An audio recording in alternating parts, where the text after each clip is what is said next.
Hello friends, कैसे हैं? आशा करता हूँ बहुत अच्छे होंगे। और आ चुके हैं हम लोग एक नए क्लास में, जिस क्लास में आज हम लोग करने वाले हैं आप लोगों का आरआरबी ग्रुप डी का फुल मॉक टेस्ट। जिस तरीके से आपके एग्जाम हॉल में पेपर आने वाला है, ठीक है, सेम टू सेम मैंने इस तरीके के जो है पेपर को यहाँ पे बना दिया है, ठीक है।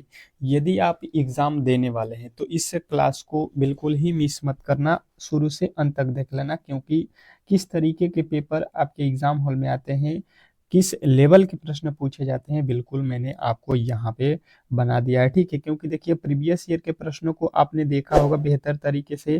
यदि नहीं देखा है तो आपको यहाँ पे देखने को मिल जाएगा, क्योंकि मैंने प्रीवियस ईयर के प्रश्नों को देखते हुए ये क्लास रखा हुआ है, बनाया हुआ है। और ये सारे ही आपके जो है क्या बोलते हैं, सिलेबस के अकॉर्डिंग जो है आपके हर एक चैप्टरों से मैंने प्रश्न को उठाया हुआ है, जिस तरीके से आपके पेपर में प्रश्न पूछे जाएंगे। हर एक अलग अलग टॉपिक से प्रश्न पूछे जाते हैं आपके एग्जाम हॉल में, तो मैंने वही कोशिश किया है, और जो भी महत्वपूर्ण है वही प्रश्न यहाँ पे रखा हुआ है कि आपके एग्जाम में बार बार पूछे जाने वाले प्रश्न। तो 100% यहाँ से आपके प्रश्न फंसने वाले हैं। यदि आप क्लास को डेली करते हैं तो 100% जो है सिलेक्शन आपका पक्का है, ठीक है। क्योंकि इससे बाहर एक भी प्रश्न नहीं पूछने वाला है। तो क्लास को ज़्यादा हम लोग जो है यहाँ पे बात नहीं करेंगे, क्योंकि आपको मालूम है कि चारों सब्जेक्ट को जो है हम लोगों को कवर करना है। रीजनिंग, मैथ, साइंस और जो है जीके, क्योंकि इसमें टोटल मिला के 100 प्रश्न जिस तरीके से आपके एग्जाम हॉल में पूछे जाते हैं, तो टोटल जो है हम लोग 100 प्रश्नों को यहाँ पे कवर करेंगे। तो चलिएगा, वीडियो को स्टार्ट करते हैं। और जो भी मेरे दोस्त मेरे वीडियो को लाइक नहीं किए हैं, ठीक है, तो प्लीज़ लाइक कर दीजिए, क्योंकि एक वीडियो को बनाने में बहुत ज़्यादा मेहनत लगता है, ठीक है। आप जो है केवल 1 घंटे का वीडियो देखते हैं, लेकिन इसके पीछे जो है मैंने आपको बताया भी है कि मैं जो है कई आपके रेलवे के बुक से जो है मैंने प्रश्न, और आपके सिलेबस से जो है मैंने यहाँ पे गेस कर कर के प्रश्नों को तैयार करता हूँ। तो ये आप लोग ध्यान दीजिएगा कि वीडियो को जितना लाइक कीजिएगा उतना ही मैं बेहतर कंटेंट देने की कोशिश करूँगा, ठीक है। तो एक बार शेयर भी लगा दीजिएगा, शेयर जरूर लगा दीजिए इस मेहनत के लिए, ठीक है। चलिएगा, पहला प्रश्न सॉल्व करते हैं रीजनिंग के, इसके बाद से आपके साइंस, जीके, मैथ के प्रश्नों को सॉल्व करेंगे। कह रहा है कि नीचे दिए गए श्रृंखला श्रेणी में जो है प्रश्नवाचक चिन्ह के स्थान पे कौन सी संख्या होगी। आपसे पूछना ये चाह रहा है प्रश्न कि ये एक श्रृंखला श्रेणी दिया गया, ठीक है। इसमें जो है ये वाट के स्थान पे कौन सी संख्या आने वाली है, बताना है। मैंने आपको हमेशा की तरह बताया है कि हर एक प्रश्न के लिए, रीजनिंग के हर एक प्रश्न के लिए आपको मिलेंगे 10 सेकेंड, और ये 10 सेकेंड में आपको अपने मन से पहले का उत्तर क्या होगा, ए होगा कि बी होगा कि सी होगा कि डी होगा, इस तरीके से आपको यहाँ पे कमेंट बॉक्स में बताना है। क्यों?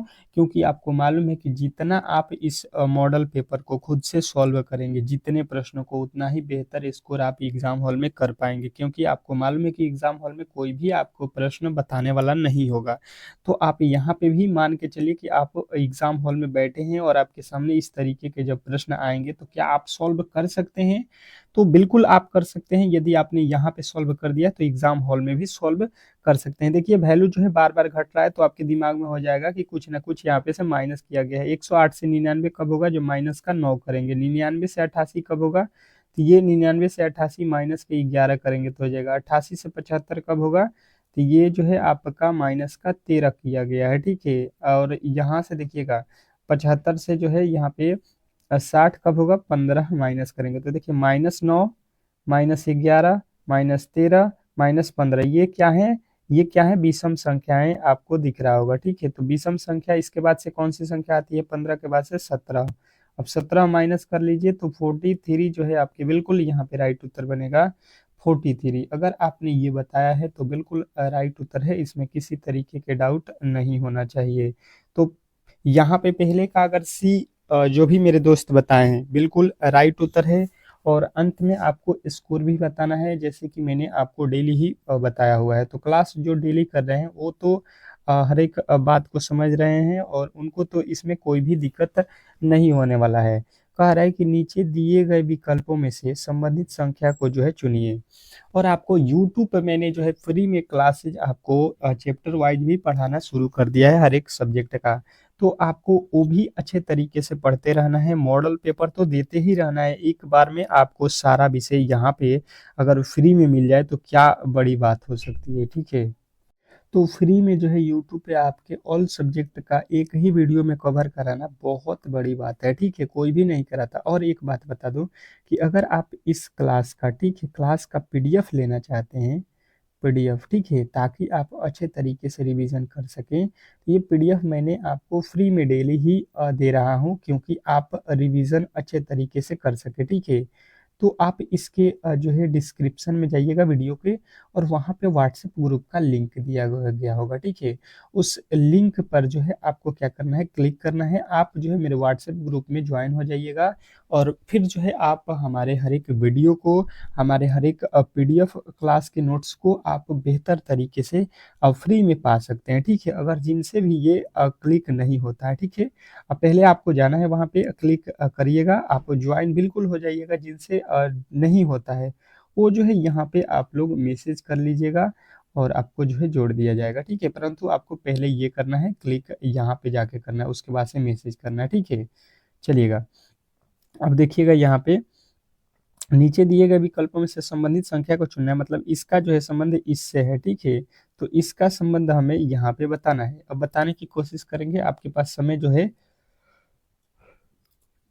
10 सेकेंड से ज़्यादा ही मैंने आपको कुछ समझा दिया। तो अब चलिए मैं खुद से ही सॉल्व करता हूँ, क्योंकि प्रश्न ज़्यादा हैं। यहाँ पे अगर देखेंगे ई से ए लिखा है, ठीक है? अगर देखिएगा तो ई का कोड कितना होता है 5, ए का कोड होता है 1, मतलब कितना माइनस यहाँ पे किया गया है 4। उसके आगे देखिएगा यहाँ पे जेड होता है 26 पे, तो 26 में से फिर हम 4 माइनस करेंगे तो ये हो जाएगा आपका 22, और 22 पे कौन से अक्षर आएगा, भी आएगा, ठीक है? 22 पे कौन सा अक्षर है, भी, यानी कि भी से तो आपके वैल्यू स्टार्ट होना चाहिए बिल्कुल। अब देखिए ये जो है यहाँ पे देखिए 49 लिखा है, यहाँ पे 25, 25 का यहाँ पे 5 लिखा है, मतलब 25 का वर्गमूल यहाँ पे 5 होता है। तो हम लोग 49 का वर्गमूल कितना होता है, 7 होता है, ये लिखेंगे। टी होता है यहाँ पे 20 पे, ये देखिए आई होता है 9 पे, ई होता है 5 पे, मतलब यहाँ पे भी माइनस का 4 किया था। तो टी होता है 20, 20 में से माइनस का 4 करेंगे, ये हो जाएगा आपका 16, 16 पे कौन सा अक्षर आता है, पी आता है। अब देख लीजिए ये कहाँ पे है, अब ये कहाँ पे है, तो बिल्कुल आपके राइट उत्तर कहाँ पे बन रहा है, ऑप्शन नंबर सी में। तो सी जो है यदि आपने बता दिया है तो बिल्कुल आपके 100% सही उत्तर हैं, इसमें किसी तरीके के डाउट नहीं होना चाहिए। नेक्स्ट प्रश्न की ओर चलिएगा, और अगला प्रश्न आपके सामने है। क्या कह रहा है आपका अगला प्रश्न, बताने की कोशिश करेंगे कि जो है निम्नलिखित विकल्पों में से उस वेन आरेख का जो है चयन करें जो दिए गए वर्गों के बीच के संबंध को दर्शाता है। चलिएगा, बताइएगा। अब जो है आप लोग ये वेन डायग्राम के प्रश्न तो आपके कभी भी साथ नहीं छोड़ने वाला है, और सबसे हलवा प्रश्न भी आप इसी को कह सकते हैं। जिनको नहीं आता है तो आप प्लीज क्लास को डेली ज्वाइन कीजिए। और मैं एक बात बता दूं, जो भी मैंने मॉडल सेट, आपके मॉडल सेट ये कितना नंबर है, 9वां मॉडल सेट है। यदि इसके पहले आपने 8 क्लास को नहीं किया, 8 क्लास बहुत महत्वपूर्ण है, ठीक है? तो आप जरूर कर लीजिए। इसका जो है मैं एक अलग प्लेलिस्ट बना देता हूँ, मॉडल सेट करके, ठीक है? आरआरबी मॉडल सेट 2025 कर दूंगा ग्रुप डी का, ठीक है? तो आप वहां से जाकर जरूर देख लीजिएगा हर एक जो है वीडियो को। अब देखिएगा यहाँ पे लिखा है महिला, तो सबसे पहले आपको महिला का जो है यहाँ पे मेन डायग्राम बनाना है, ठीक है? महिला के बाद माता, तो माताएं जो होंगी वो क्या होंगी, बताइए? सबसे पहले बताइए कि माताएं जो होंगी वो महिला होंगी या नहीं होंगी। तो देखिए जो महिला होती हैं वही माताएं हो सकती हैं, पुरुष नहीं हो सकते हैं। तो ये महिलाएं के अंदर ही माताएं आएंगी, माताएं बहन ये जो भी हैं ये महिलाओं के अंदर ही आएंगी। गायक, अब देखिए गायक जो होती हैं क्या वो महिलाएं गायक होती हैं, कहिएगा कि सारे महिलाएं गायक नहीं होती हैं, लेकिन महिलाएं गायक होती हैं, कुछ महिलाएं होती हैं। माताएं गायक गायक होती हैं तो कहिएगा कि बिल्कुल होती हैं। सभी माताएं तो नहीं होती हैं, लेकिन कुछ माताएं, यानी कि कुछ वाला जो है लॉजिक यहाँ पे लगाएंगे कि ये वाला जो है हिस्सा किसका है, गायक का हो जाएगा। अब देख लीजिए इस तरीके से कहाँ पे दिया गया है, तो बिल्कुल आपके राइट उत्तर ऑप्शन नंबर बी में मिल जाएगा। आशा करता हूँ कि ऐसे प्रश्न कभी भी आपको अब जो है गलती नहीं करनी है। नेक्स्ट प्रश्न की ओर चलेंगे, और अगला प्रश्न आपके सामने है। क्या कह रहा है आपका अगला प्रश्न, किसी भाषा में यहाँ पे प्रेम प्रेमोड को जो है यहाँ पे लिखा जाता है, तो उसी सांकेतिक भाषा में केशव को जो है कैसे लिखा जाएगा, बताने की कोशिश करेंगे सभी लोग कि इस प्रश्न का सही जो उत्तर होने वाला है वो क्या होने वाला है? बताइएगा। आपके पास समय जो है बहुत कम है, 10 सेकेंड का समय है और 10 सेकेंड में आप इसको कर सकते हैं। ये ऐसा कुछ इसमें है नहीं कि जो आपसे नहीं बनेगा, ठीक है। थोड़े से आपको भाषा को समझना है, बिल्कुल आप बना सकते हैं। तो अब देखिए इसको हम लोग किस तरीके से सॉल्व करते हैं, बेहतर तरीके से समझने की कोशिश करेंगे। पहले लिखा क्या क्या है, PRAMOD, ठीक है। अब यहाँ पे क्या लिखा है इसको देख लीजिए। यहाँ पे लिखा है इसका S लिखा है, इसको P लिखा है, इसका D लिखा है, इसका K लिखा है, इसका R लिखा है, इसका B लिखा है। अब जो है आपको देखना है, पहले प्लेस वैल्यू आपके अच्छे तरीके से याद होने चाहिए। P होता है 16 पे और ये S होता है कितने पे, 19 पे, ठीक है। तो यहाँ से यहाँ पे जाने में कितना प्लस किया है, 2। अब सॉरी 3। R होता है 18 पे, P होता है कितने पे, 16 पे। तो यहाँ से यहाँ जाने में क्या किया है, माइनस का 2 किया है। यहाँ पे देखिए एक पे A होता है और D होता है 3 पे, मतलब D होता है 4 पे, मतलब यहाँ पे कितना किया है, 3 प्लस किया। देखिए पहले +3, फिर -2, फिर +3 कर दिया, यानी कि यहाँ पे अब क्या किया है, M13 और फिर जो है 11 माइनस का यहाँ पे क्या किया है, 2। अब समझ गए होंगे कि एक बार माइनस +3 करना है पहले, फिर -2 करना है। +3 और -2 आपको कर लेना है। +3 यहाँ पे कीजिए, के में +3 के होता है 11 पे, +3 करेंगे, 11 3 14, 14 पे आता है n। n जो है आपका आता है कि 11 पे, 11 में 3 जोड़िए, आपका 14, 14 पे एन आएगा और एन से स्टार्ट होने वाला केवल और केवल आपके ऑप्शन नंबर कौन सा है, ऑप्शन नंबर सी में दिया गया है। तो सी जो है आपका बिल्कुल राइट उत्तर होगा, इसमें किसी तरीके के डाउट नहीं होना चाहिए, ठीक है। अगले प्रश्न की ओर चलते हैं और अगला प्रश्न आपके सामने है। क्या कह रहा है आपका अगला प्रश्न, समझने की कोशिश करेंगे 5वें नंबर प्रश्न का, कि निम्नलिखित प्रश्न में प्रश्नवाचक चिन्ह के स्थान पे कौन सी संख्या आने वाली है। बिल्कुल बिल्कुल ऐसे प्रश्न आपको फंसाते हैं एग्जाम हॉल में, परंतु ये वही तो फायदा है कि अगर आपने डेली ही क्लास को किया तो मैं वो सारे टाइप के प्रश्न पढ़ा दूंगा जो आपके एग्जाम हॉल में पूछे जाते हैं। ऐसा भी कोई ऐसा टॉपिक नहीं छोड़ूंगा, ऐसा जो है तरीका नहीं छोड़ूंगा जैसे प्रश्न आपके एग्जाम हॉल में पूछे और आपसे न बने। तो यही फायदा है इस क्लास का कि आप अपने दिमाग दौड़ाइए कि इस वाट के स्थान पे कौन सी संख्या आने वाली है। जैसे कि यही मान लीजिए आपके एग्जाम हॉल में पूछ दिया है, तो फिर आप करिएगा क्या, फिर तो आपको बनाना पड़ेगा ना आपके सामने जब प्रश्न होगा। तो इससे बढ़िया है कि आप जब भी पढ़ें तो सीरियस रहें कि भाई साहब ये आपके एग्जाम हॉल में सेम टू सेम इस तरीके के प्रश्न पूछा जाएगा।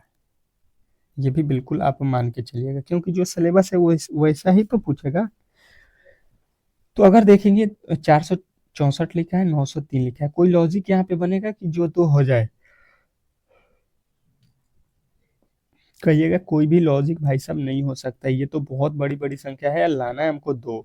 तो हम क्या करेंगे कि इनके अंकों का जब भी कम वैल्यू लाना है तो अंकों को जोड़ देते हैं। यहाँ पे देखिए 6 4 10 4, 14 इसके अंकों हो गए, और यहाँ पे देखिए 9 3 12 इसके अंक हो गए। तो 12 और 14 लिखा हुआ है, तो 14 में से 12 को माइनस करके यहाँ पे 2 लिख दिया है, ठीक है। अब वही काम कीजिए, 6 9 6 15 3 कितना हो गया, यहाँ पे अंकों का योग 18 माइनस कर देंगे, यहाँ पे 4 4 8 8 8 16। तो यहाँ पे भी आपका घटाने पे कितना बना, 2। बिल्कुल राइट उत्तर आपको जाना था ऑप्शन नंबर ए के साथ। आशा करता हूँ कि ऐसे प्रश्न कभी भी आप लोग गलती नहीं कर सकते हैं, ठीक है। क्योंकि आप लोग यहाँ पे जो है रीजनिंग सीखो चैनल से पढ़ रहे हैं, ठीक है। और यहाँ पे मैंने जो है हर एक सब्जेक्ट को स्ट्रॉन्ग आपको बना दिया है, कोई भी गलती की गुंजाइश नहीं होगी। निम्नलिखित प्रश्न में दिए गए विकल्पों में से अलग शब्द का चयन करना है, अलग जो शब्द है उसी को चयन कीजिए। अब अलग कौन कौन से शब्द यहाँ पे आपके शब्द जो है दिए गए हैं, पहले उसको पढ़िए। मिठाई, खट्टा, कड़वा, स्वाद। 4 ऑप्शन है, 3 एक जैसे होंगे आपको दिखाई दे रहे हैं और एक अलग है। ये अलग वाला जो है आपका बिल्कुल राइट उत्तर होगा। अब इसमें कौन अलग है ये आपको पहचानना है, अलग कौन है ये आपको पहचानना है और पहचानने की कोशिश कीजिए। जो भी देख रहे हैं मेरे दोस्त, वो इस प्रश्न का सही उत्तर बताएं कि सही उत्तर जो है क्या होने वाला है। तो हमें क्या दिखाई, देखिए देखिए ये स्वाद लिखा है, ठीक है। स्वाद, कड़वा, खट्टा, ये क्या है आपको अब पता करना पड़ता है, ठीक है। ये क्या करना पड़ता है? पता करना पड़ता है। कड़वा का जो है स्वाद पता करिएगा कि नहीं।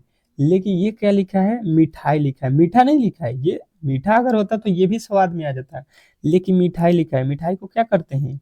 आप खाते हैं। ये पहले आपको ये जो है आपको पढ़ना पड़ेगा, मीठा है या मिठाई है। ये आपको अगर अच्छे तरीके से देखे थे तो आपने बिल्कुल सही उत्तर बता दिया होगा कि ऑप्शन नंबर ए जो है इस प्रश्न का राइट उत्तर है। नेक्स्ट प्रश्न देखिएगा, बहुत बेहतरीन प्रश्न है कि नीचे दी गई अक्षर श्रृंखला श्रेणी में रिक्त स्थानों को पूरा कीजिए। अब जो नीचे हम लोगों को श्रृंखला श्रेणी टाइप का प्रश्न दिया गया, इसमें खाली स्थान छोड़े गए हैं, ठीक है। यहाँ पे बोल रहा है कि आपके कौन से जो है वैल्यू आने वाले हैं, ये आप मुझे बताइए।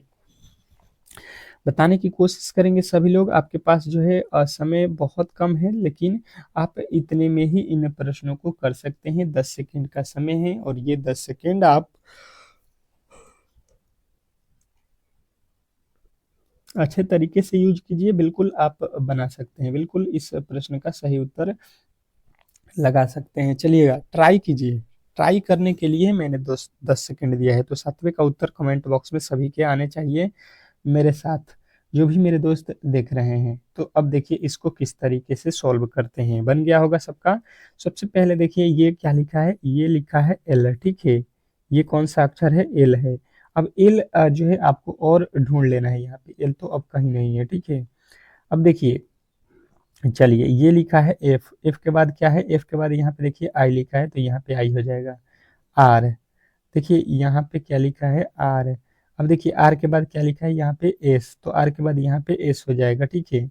एस, एस के बाद यहाँ पे देखिएगा, एस के बाद यहाँ पे देखिएगा क्या हो रहा है। एस के बाद आपको पी दिख रहा है, तो एस के बाद यहाँ पे भी पी है, तो एस के बाद पी, पी के बाद जो है नहीं मालूम है, ठीक है। अब देखिए, अगर हम देखेंगे तो यहाँ से अगर यहाँ तक ले चलते हैं, ठीक है, तो पहला अक्षर यहाँ पे पी है, तो पहला अक्षर हम भी पी भरेंगे। और पी से देखिए सब स्टार्ट है, पी एस आर, एक बन गया। पी, पी के बाद यहाँ पे एल, एल के बाद जो है एफ आई आर एस, फिर P L F I R, फिर एस, फिर P L F I R S. यही बनाना था, P L L F I R S भी बिल्कुल बना सकते थे। पी, फिर एस भरा, फिर एल भरा, फिर आई भरा, फिर एल भरा, फिर एस, फिर पी, फिर आर, फिर एस। ये आपके कहाँ पे है? P S L I L, L I L, L I L, L I L. ये तो आर लिखा है, बिल्कुल गलत। एस पी, डबल आर तो नहीं है ना। P S L I L S P R S, बिल्कुल आपके राइट उत्तर किस में बना है? ऑप्शन नंबर आपके बी में, ठीक है। तो आपको बनाने के बाद अच्छे तरीके से आंसर भी देखना है कि इसमें दिया गया, नहीं तो वो भी गलती हो जाएगा, क्योंकि सेम टू सेम उसी तरीके से लिखा गया था। अगला प्रश्न देखिए, कह रहा है कि नीचे दिए गए विकल्पों में से संबंधित शब्द को चुनिए। नीचे दिए गए विकल्पों में से संबंधित संख्या को चुनना है, जैसे कि आपको आपके सामने दिया गया है। और ये एनालॉजी का प्रश्न है। मुझे लगता है कि ये 2 सेकंड का ही प्रश्न है। 2 सेकंड से अधिक अगर लगता है तो बिल्कुल आप जो है यहाँ पे इस प्रश्न से हलवा प्रश्न नहीं कर सकते हैं। कह रहा है दाब, दाब को जो है यहाँ पे लिखा है पास्कल से संबंधित इसका बता रहा है, तो यहाँ पे बल का जो है हमसे पूछा गया है। तो अगर आपने अच्छे तरीके से साइंस पढ़ा होगा, मैंने पहले भी बताया हुआ है, एसआई मात्रक याद रखिए। याद मैंने कराया भी था आपको, क्योंकि आपके साइंस में एक ठो प्रश्न एसआई यूनिट से देता ही देता है, ठीक है। तो आपको अच्छे तरीके से मालूम है कि ये दाब लिखा है, और दाब का जो है दाब का एसआई मात्रक लिखा है पास्कल, ठीक है। तो अब जो है उसी प्रकार बल का जो है बल का एसआई मात्रक क्या होता है, ये अब आप लोगों को बता देना है।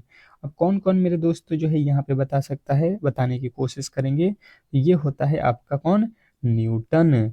और न्यूटन जो है आपका बिल्कुल राइट उत्तर है, ऑप्शन नंबर ए। अगर आपने ऑप्शन नंबर ए को बताया है तो बिल्कुल आपके राइट उत्तर है, इसमें किसी तरीके के डाउट नहीं होना चाहिए। नेक्स्ट प्रश्न की ओर चलते हैं।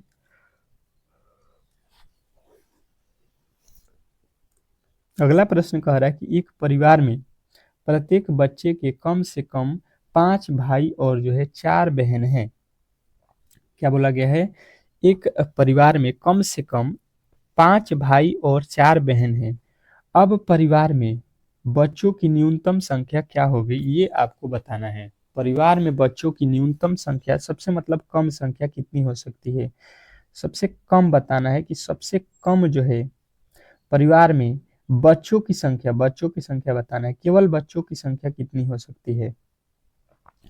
चलिएगा, ये तो अब दिमाग वाली लॉजिक है, आपने प्रश्न को ऊपर पढ़ा होगा तो पता चल गया होगा कि बच्चे इसमें कितने हैं।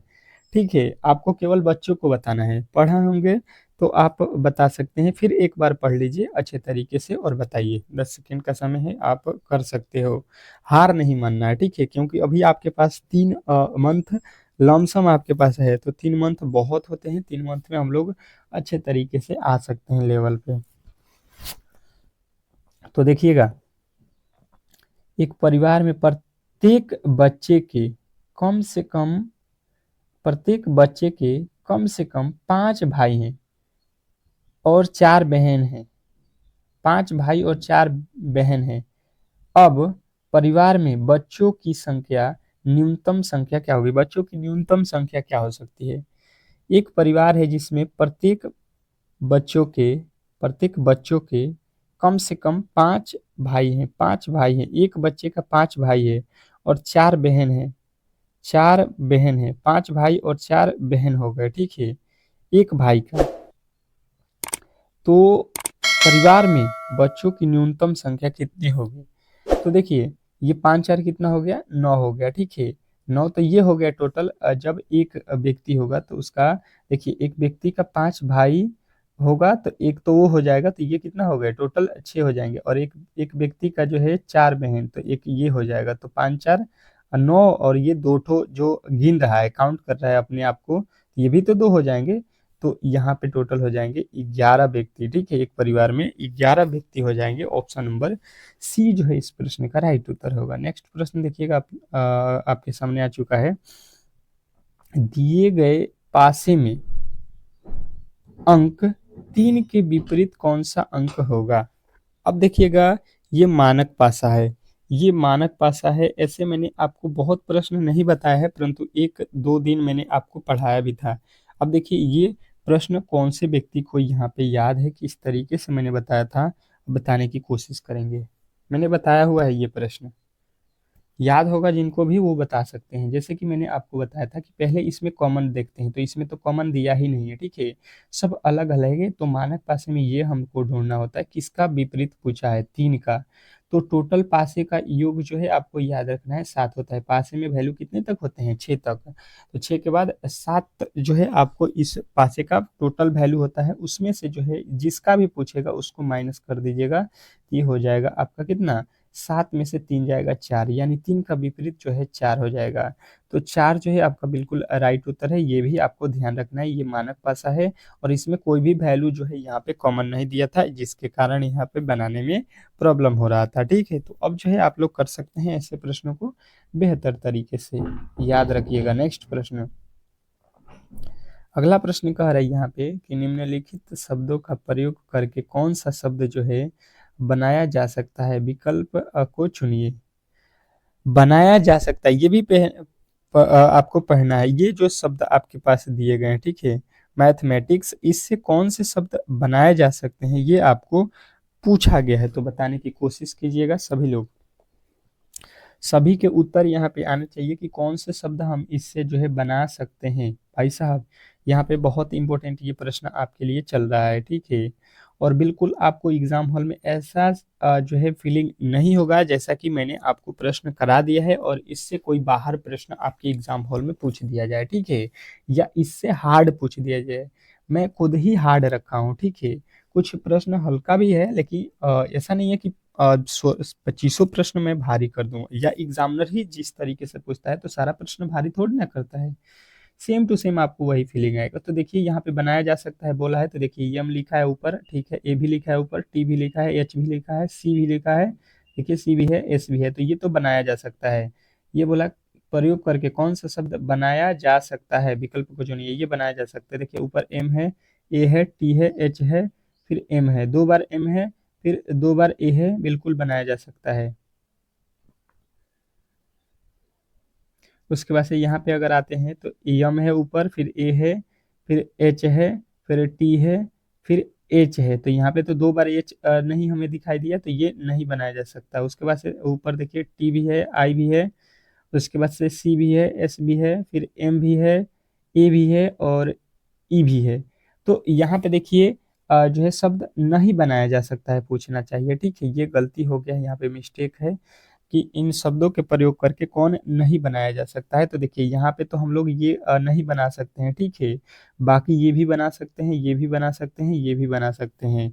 तो अब जो है आपको ये तीनों बनाए जा सकते हैं और नहीं बनाए जाने वाला ऑप्शन आपको बिल्कुल राइट उत्तर करना था। यहाँ पे टाइपिंग में नहीं छूट गया था, सॉरी इसके लिए। चलिएगा नेक्स्ट प्रश्न, अगला प्रश्न देखिएगा आप लोगों के सामने आ चुका है कि कितने मोबाइल बैटरी नहीं है, कितने मोबाइल बैटरी नहीं है। इसके पहले वाले प्रश्न का जो भी उत्तर दिए थे, पहला ये दूसरा, तो उनका जो है सही था। आप एक जोड़ लीजिएगा, क्योंकि बनाया जा सकता है लिखा गया था, परंतु उसमें तीनों बनाए जा सकते थे, नहीं बनाए जाने वाला उसमें पूछा गया था। चलिएगा कोई दिक्कत नहीं है, होता है, परंतु हम सही थे, ठीक है। आप आपने अच्छे तरीके से बनाया था। ये कह रहा है कि कितने मोबाइल बैटरी नहीं है, बैटरी नहीं होना चाहिए, मोबाइल बैटरी नहीं होना चाहिए। बैटरी देख लीजिए, ये वाला हिस्सा बैटरी का है, तो ये होना ही नहीं चाहिए, बिल्कुल हमको नहीं होना चाहिए, तो ये बिल्कुल हम नहीं देखेंगे इसको, इससे हमको कोई मतलब नहीं है। अब बोला गया है मोबाइल, जो है मोबाइल देख लीजिए, मोबाइल कहाँ पे है, बिल्कुल आपको यहाँ पे दिख रहा होगा मोबाइल। तो मोबाइल कह रहा है कि मोबाइल जो है कितने कितने मोबाइल बैटरी नहीं है।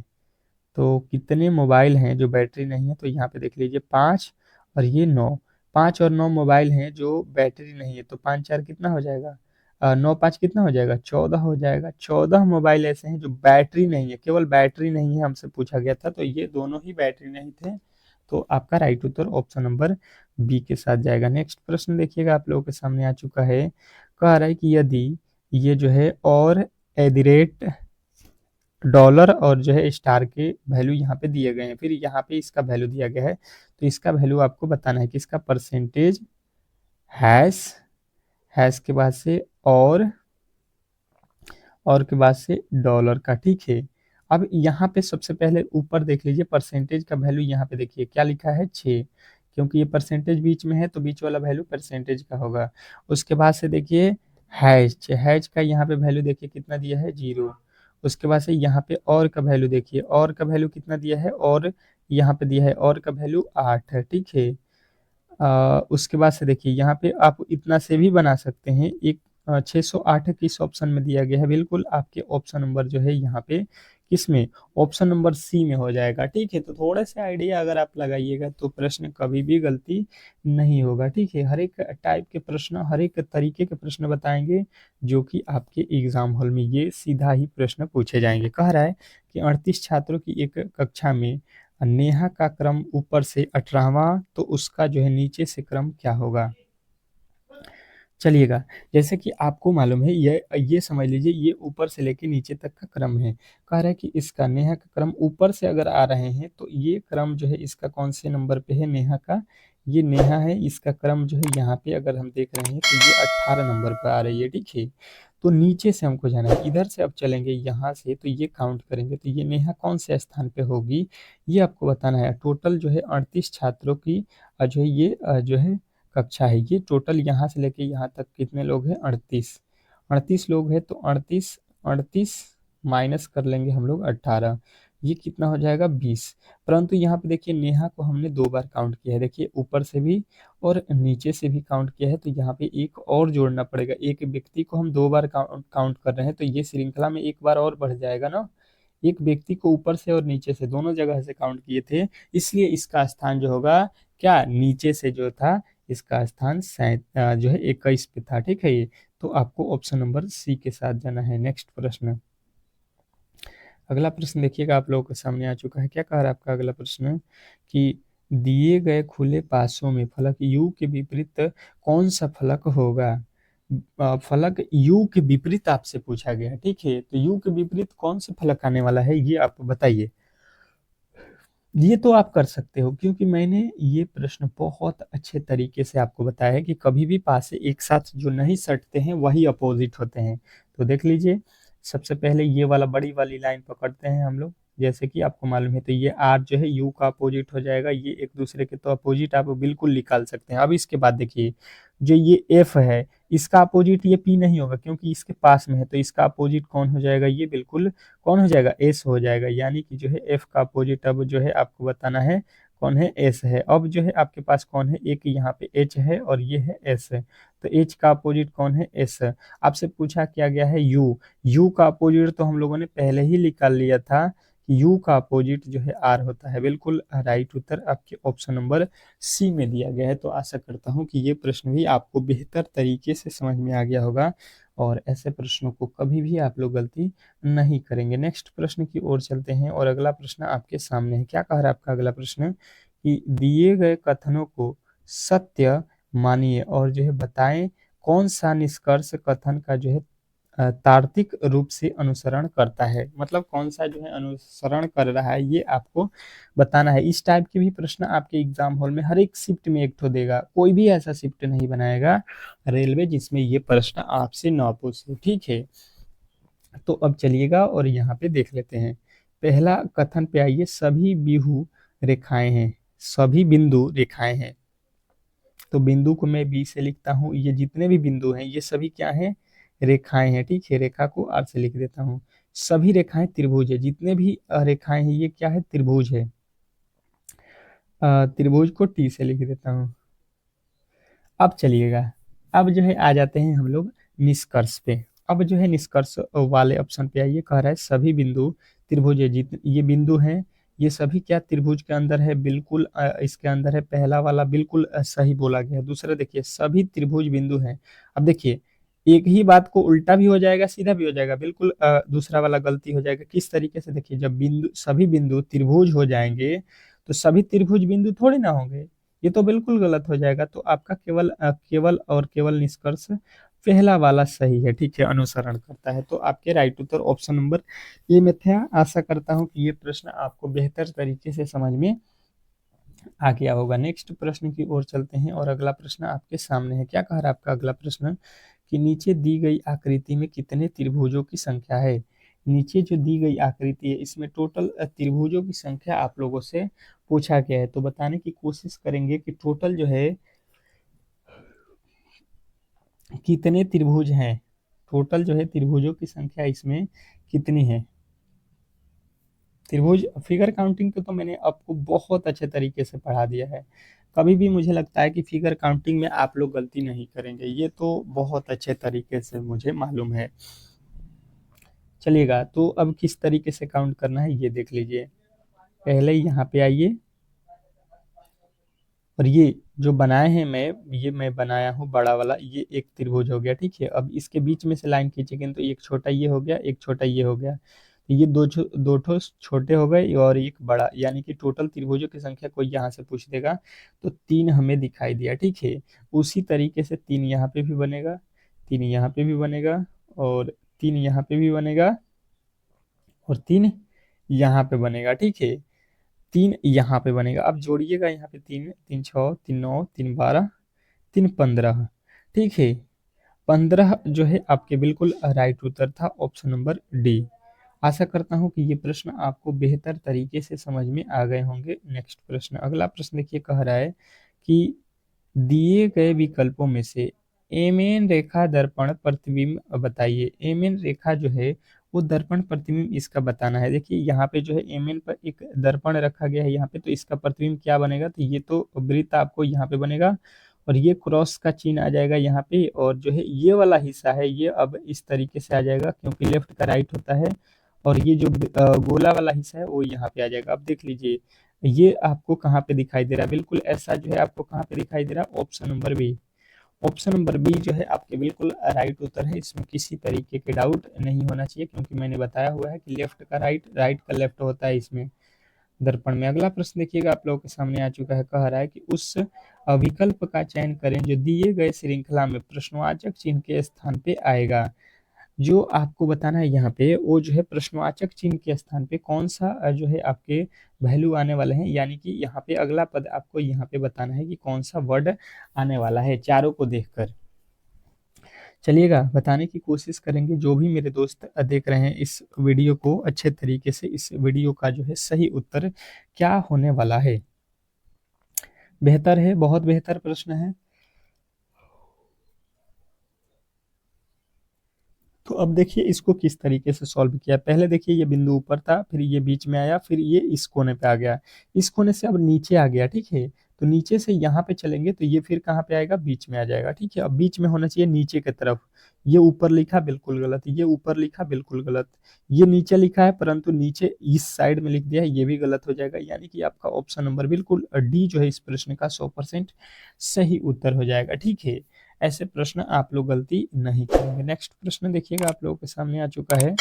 कह रहा है कि उस विकल्प आकृति को चुनिए जो पैटर्न को पूरा करने के लिए नीचे दी गई आकृति में प्रश्नवाचक चिन्ह के स्थान पर आएगी। अब जो है प्रश्नवाचक चिन्ह के स्थान पे आने वाली जो है आपको बताना है, मतलब इस वाट के स्थान पे कौन सी संख्या आने वाली है। चलिएगा बताने की कोशिश करेंगे सभी लोग कि इस प्रश्न का जो है सही उत्तर क्या होने वाला है। बेहतर है, बहुत बेहतर है, आप लोग इसको कर सकते हो, ठीक है। ये देखिए ये लाइन जो है आपने देखा होगा, ये लाइन यहाँ पे आएगा, यहाँ से ये लाइन यहाँ पे आ जाएगा, ठीक है। अब जो है देखिए यहाँ पे, अब इसके बाद से देखिए ये वाला लाइन जो है आपको यहाँ तक आना है और ये यहाँ पे आ जाएगा। अब जो है ये लाइन देखिए, ये वाला लाइन जो है आपको यहाँ पे आएगा और ये लाइन आपके जो है कहाँ पे चला जाएगा, ये लाइन यहाँ पे आ जाएगा। अब देखिए इस तरीके से बिल्कुल कहाँ पे आपको बनता हुआ नजर आ रहा है। तो ये तरीका जो है आपको कहाँ पे नज़र आ रहा है, बिल्कुल ये कोना में लिखा है तो बिल्कुल गलत। और यहाँ पे जो है आपको कहाँ पे और बन रहा है, ये देख लीजिए। इसमें कितने लकीर हैं आपके, 2 लकीर होने चाहिए, ये पे 3 लकीर खींच दिया, बिल्कुल गलत हो जाएगा। और आपके कौन सा बच रहा है, आपके कौन से अब बचे हुए हैं।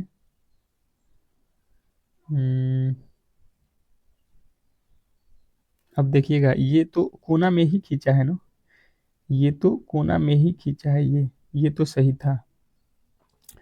तो अब जो बचे हुए हैं ये तो आप देख लीजिए, ये वाला हिस्सा, ये वाला हिस्सा ठीक था। ठीक के बाद ये देखिए ये ऊपर जो है यहाँ पे सटा हुआ है तो बिल्कुल गलत हो जाएगा, ऊपर थोड़ी ना सटेगा। ये जो है आपके कहाँ पे सटेगा, ऊपर से नीचे, तो बिल्कुल आपके राइट उत्तर ऑप्शन नंबर डी में दिया गया है। तो इस तरीके से आपको इस प्रश्न का सही उत्तर मिल गया होगा। नेक्स्ट प्रश्न की ओर चलते हैं और जो है देखिए अब जो है साइंस के प्रश्न स्टार्ट हो चुके हैं। और जैसा कि साइंस आपके एग्जाम हॉल में अब 25 ठो पूछेगा, तो 25 ठो साइंस के अब प्रश्नों को हम लोग सॉल्व करेंगे।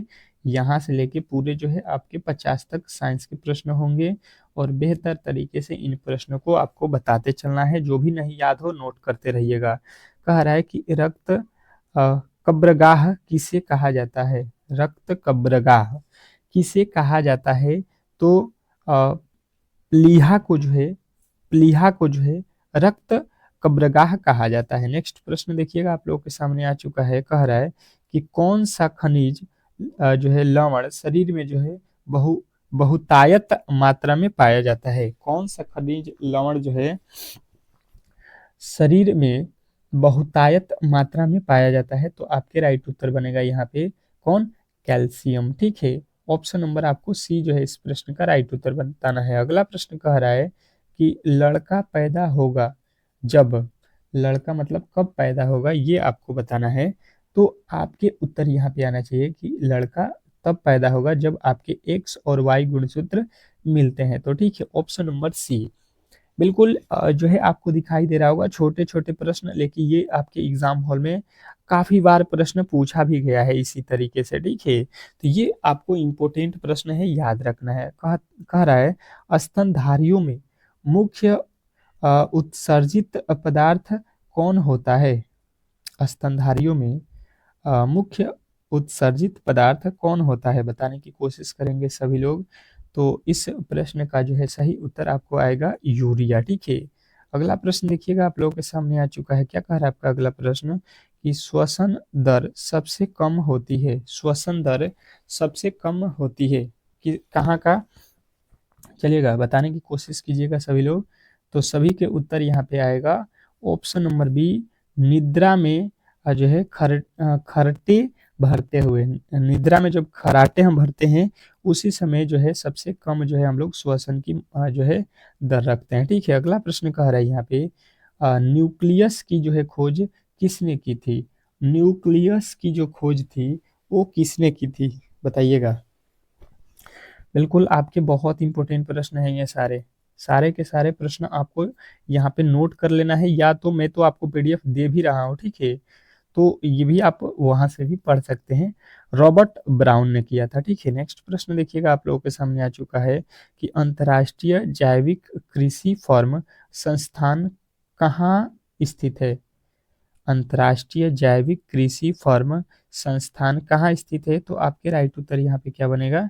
आपके राइट उत्तर बनेगा यहाँ पे लंदन, ठीक है। नेक्स्ट प्रश्न देखिएगा, आप लोगों के सामने आ चुका है, कह रहे यहाँ पे कि भारत का केंद्रीय और औषधि अनुसंधान संस्थान कहाँ पर है? भारत का केंद्रीय औषधि अनुसंधान संस्थान कहाँ पर है? तो आपके राइट उत्तर क्या बनेगा? आपके राइट उत्तर जो बनेगा वो जो है आपका कौन सा है?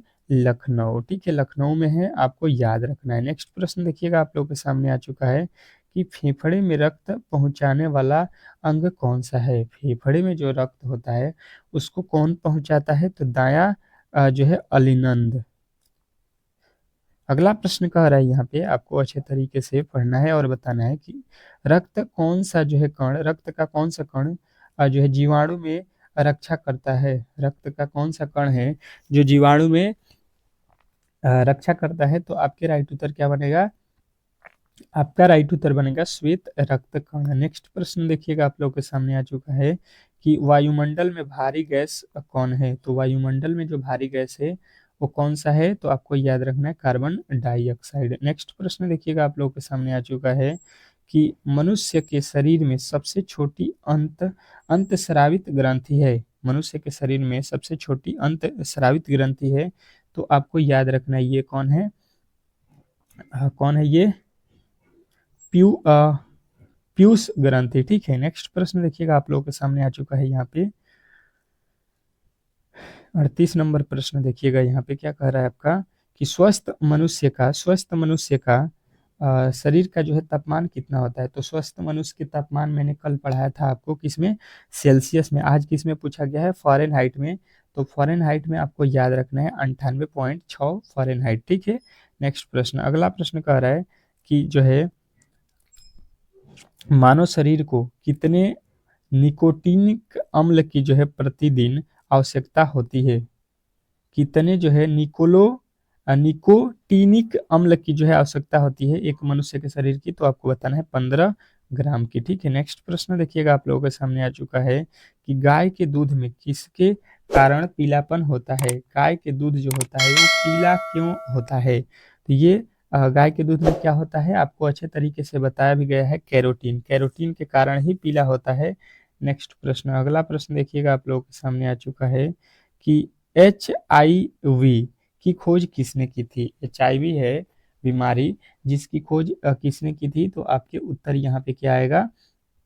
लुई मांटेनियर ने किया था, ठीक है। नेक्स्ट प्रश्न देखिएगा, आप लोगों के सामने आ चुका है कि पौधे में वाष्पोत्सर्जन दूर के निर्धारण के लिए किस यंत्र का जो है उपयोग किया जाता है?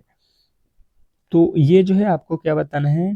पोटोमीटर, ठीक है, पोटोमीटर आपका बिल्कुल राइट उत्तर है। नेक्स्ट प्रश्न कह रहा है कि मानव त्वचा में पाया जाने वाला जो है वर्णक कौन है? मानव त्वचा में पाया जाने वाला वर्णक कौन सा है? तो आपके राइट उत्तर बनेगा यहाँ पे कौन सा?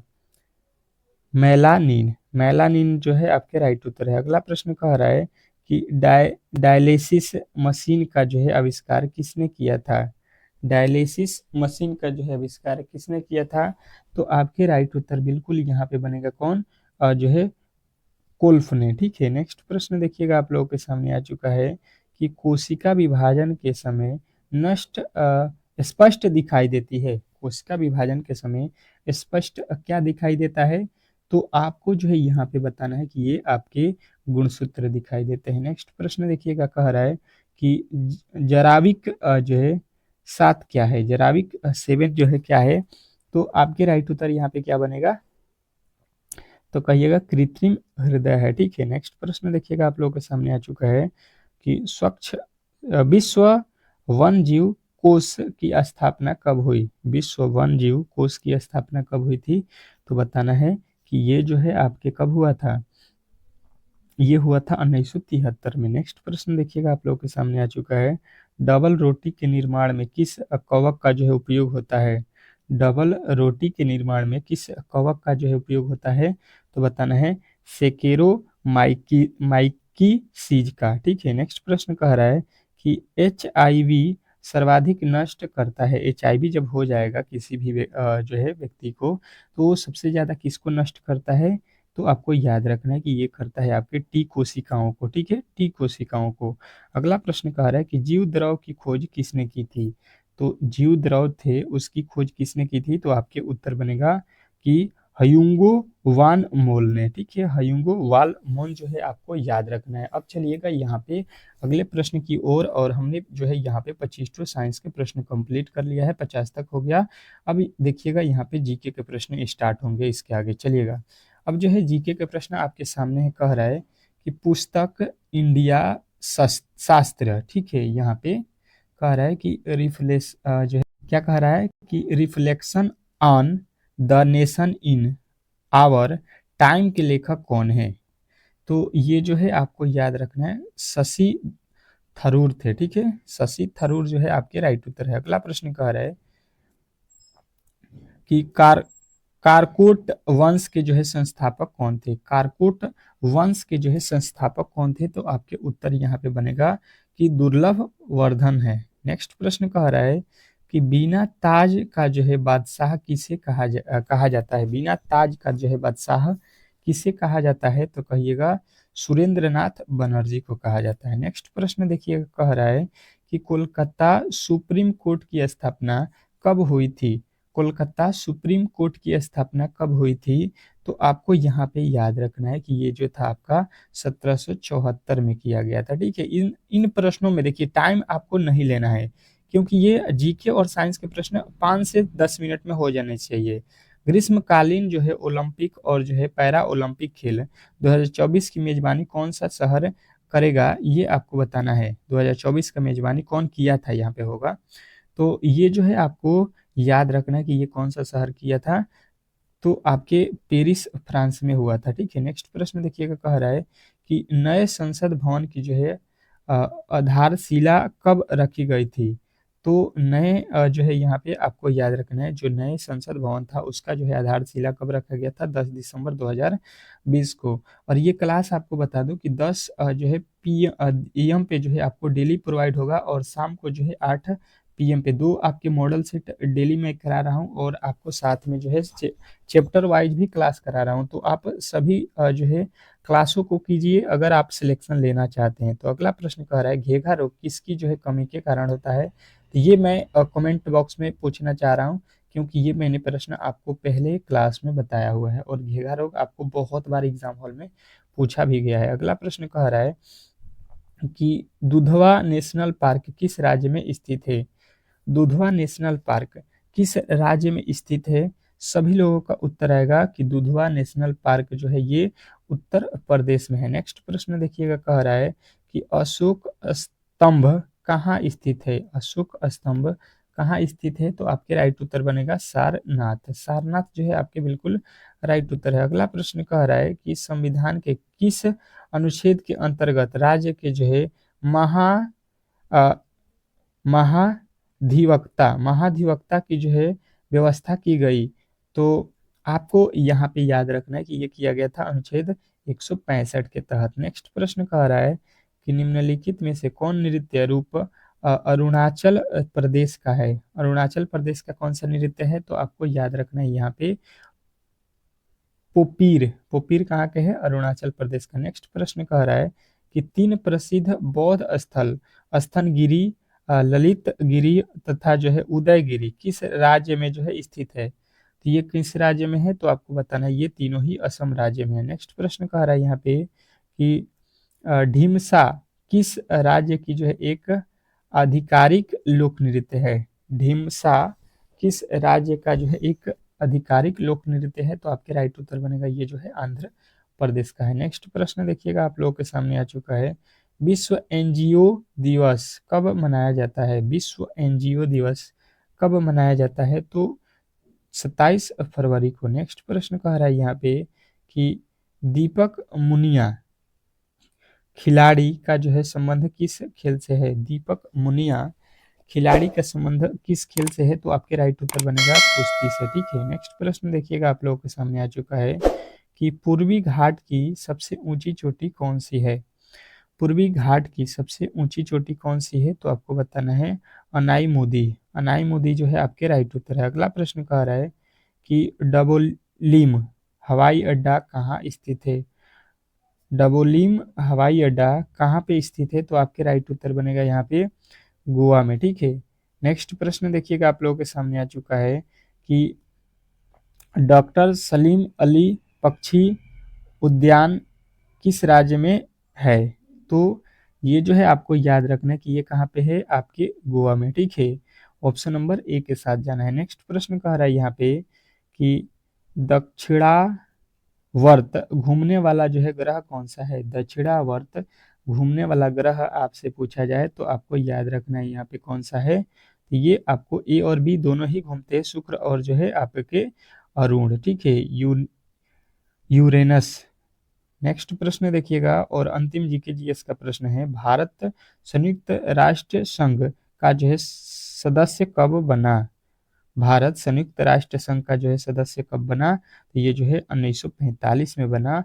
ऑप्शन नंबर आपका ए बिल्कुल राइट उत्तर है। ठीक है, तो इस तरीके से जो है आप लोगों को यहाँ पे अब 10 ठो जो है सॉरी 20 ठो जो है आपके जो जीके जीएस के प्रश्न थे उसको भी हम लोगों ने कवर कर लिया है। ठीक है, अब चलते हैं यहाँ पे मैथ के प्रश्नों की ओर। अंतिम जो है अब बचा हुआ मैथ के जो प्रश्न हैं उसको हम लोग सॉल्व करेंगे, क्योंकि मैथ बहुत इंपॉर्टेंट है आपके एग्जाम के लिए। ठीक है, चलिएगा पहला प्रश्न देखते हैं। प्रश्न आप लोगों के सामने है और बेहतर तरीके से इस प्रश्न का जवाब देना है। देखिएगा, कह रहा है आपका पहला प्रश्न कि यदि तीन संख्याओं का जो है अनुपात यहाँ पे आपको दिया गया है 5:6 अनुपात जो है आपके 8 है और इनके वर्गों का योग 1250 है, तो इन संख्याओं का गुणनफल ज्ञात करें।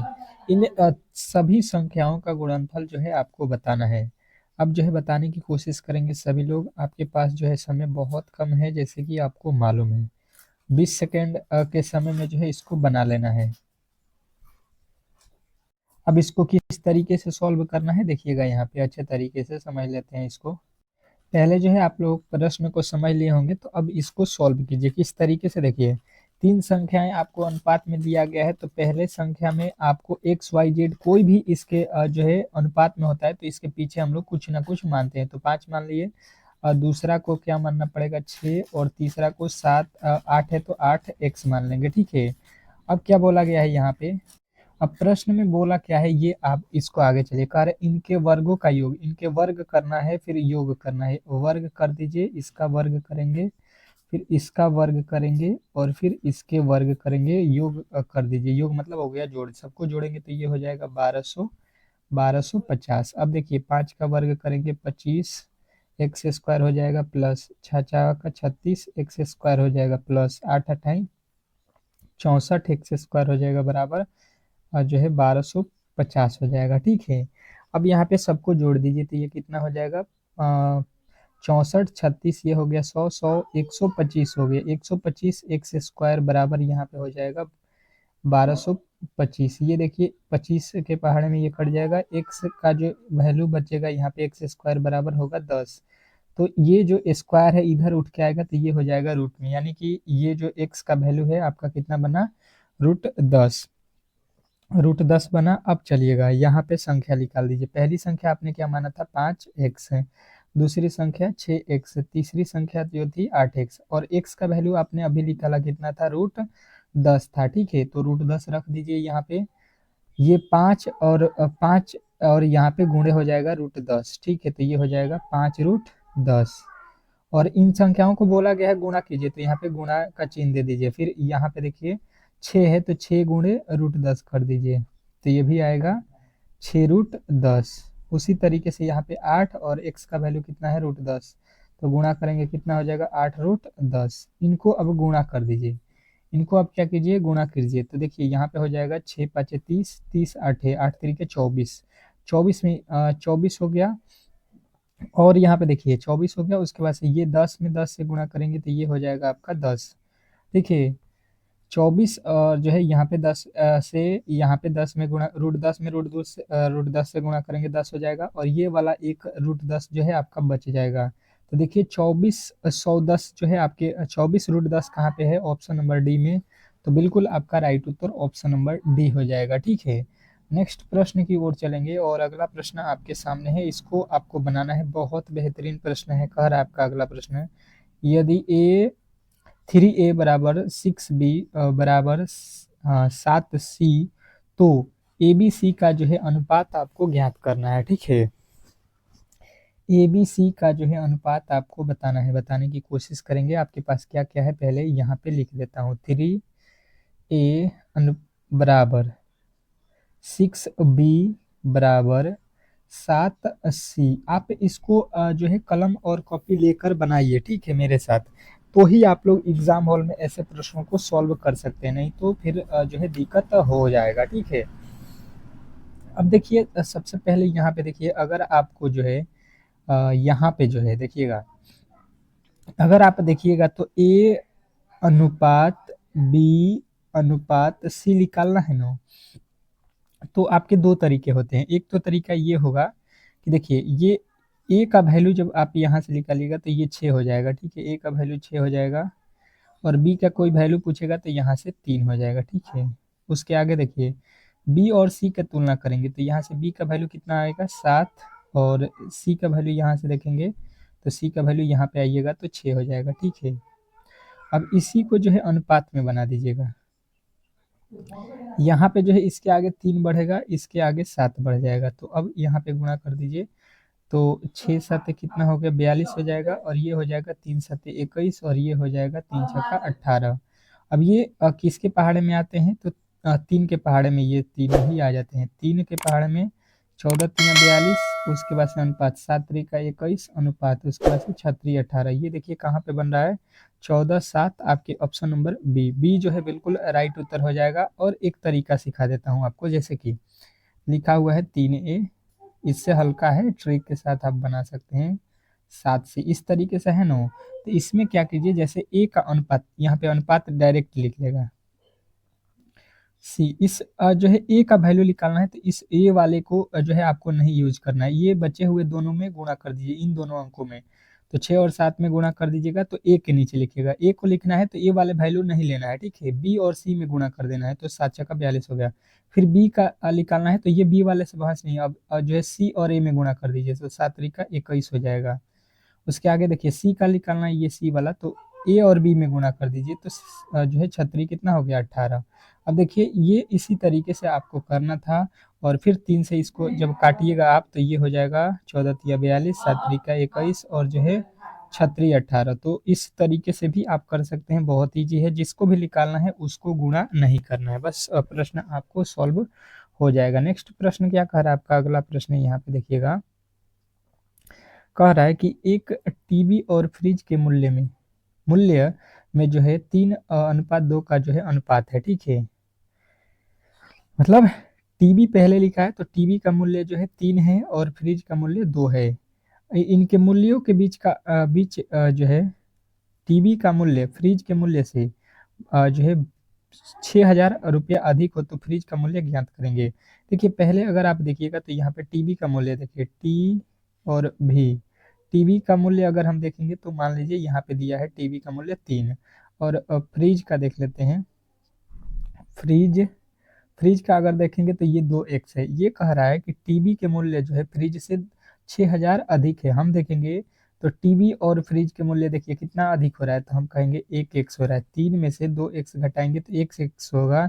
यहाँ पे कितना दिया है, हम वो कह रहा है नहीं 6,000 अधिक है। मतलब आपको क्या करना होता है, ये देख लीजिए 3x में से, ठीक है, ये 2x क्यों घटाया मैंने, क्योंकि ये अधिक बोला है। ठीक है, मतलब देख लीजिए कि टीवी का दाम कितना है 3x और फ्रिज का दाम 2x, तो यहाँ पे 3 में से 2 घटाएंगे तो x बचेगा।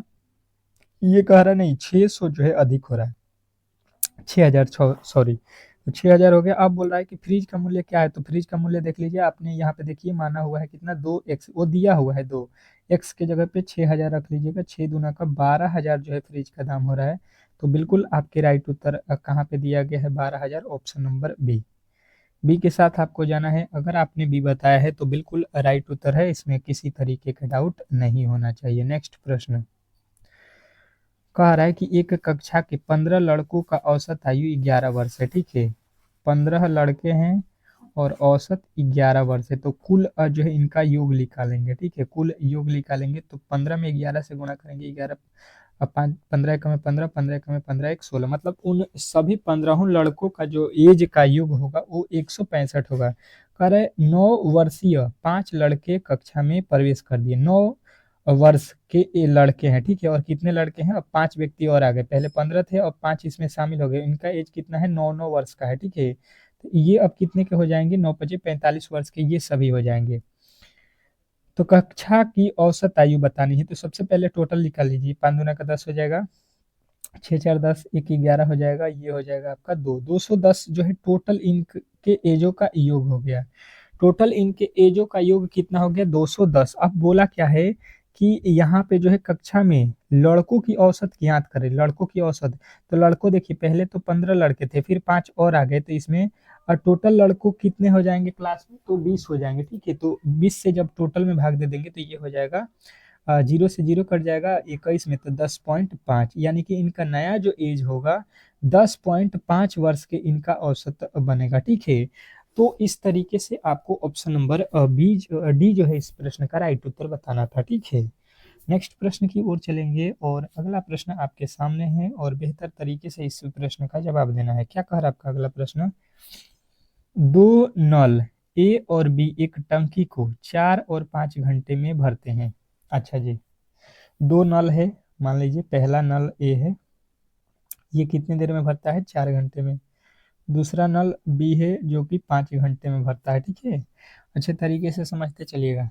कह रहा है कि यदि बारी बारी से 1 घंटे के लिए खोले जाएं, दोनों नल को बारी बारी से 1-1 घंटे के लिए खोला जाए तो टंकी को भरने में कितना समय लगेगा। तो पहले जो है टंकी में कितने पानी अटेंगे ये निकाल लीजिए। तो ये 4 घंटा में ये भर रहा है, ये 5 घंटा में, तो इसका लॉसल निकाल दीजिए, ये हो जाएगा 20। अब ये 4 के पहाड़े में 20 कितने मर्त में आता है, तो ये 5 मर्त में। ये कितने मर्त में आता है, ये 4 मर्त में। मतलब ए जो है 1 घंटा में 5 भरता है, बी जो है 1 घंटा में 4 भरता है, ठीक है। तो यहाँ पे जो है ये पहला ये ए चालू करेगा तो 5 घंटा भरेगा, फिर बी भरेगा दूसरे घंटा में तो 4 भरेगा, यानी 2 घंटे में ये 2 घंटा में कितना भर देगा, तो 2 घंटे में 4 और 5 9 जो है भर देंगे, ठीक है। और टोटल आपको भरना कितना है, तो यहाँ पे 20 भरना है। तो यहाँ पे फिर 2 और 2 4 घंटे में कितना भरेंगे, 4 घंटे में 4 घंटा देखिएगा तो 9 दूना का कितना भरेगा, 18 18 भर देगा, ठीक है। अब क्यों इस तरीके से भर रहा है, क्योंकि पहले घंटा में ए भरेगा तो 5 भरेगा, 5 यूनिट भर देगा। दूसरे में बी चालू होगा तो ये 4 भरेगा 1 घंटे में। तो ये पहला घंटा भरा है, ये दूसरा घंटा, तो दोनों मिलाएंगे 2 घंटा हो जाएगा और 5 4 9 भर देगा। फिर 4 घंटा में उसी प्रकार 18 भर देगा यहाँ पे। अब बचा हुआ कितना है, 20 है, तो अब 2 भरने ये चालू करेगा, मतलब 4 घंटा। और ए जब भरेगा तो ए कितना भर रहा है, 5, 2 बचा हुआ है, 5 भरना है 1 दिन में। तो यहाँ से हो जाएगा 2 यूनिट बचेगा और 5 से भाग, और इसको मिनट में लाना है तो यहाँ पे मिनट कितने होते हैं 1 घंटा में, 60, यहाँ से गुणा कर दीजिए तो ये हो जाएगा 12×5 = 60, 12 दूना 24 मिनट लगेगा, ठीक है। तो 4 घंटा 24 मिनट देख लीजिए आपके किस ऑप्शन में दिया गया है, 4 घंटा 24 मिनट जो है आपके बिल्कुल राइट उत्तर हो जाएगा ऑप्शन नंबर सी। तो आशा करता हूँ कि ये प्रश्न भी आपको अच्छे तरीके से समझ में आ गया होगा, ठीक है। अब इस क्लास को जिन्होंने भी लाइक नहीं किया है तो प्लीज़ लाइक कर दीजिए और चैनल पे नए आए हैं तो सब्सक्राइब कर दीजिए।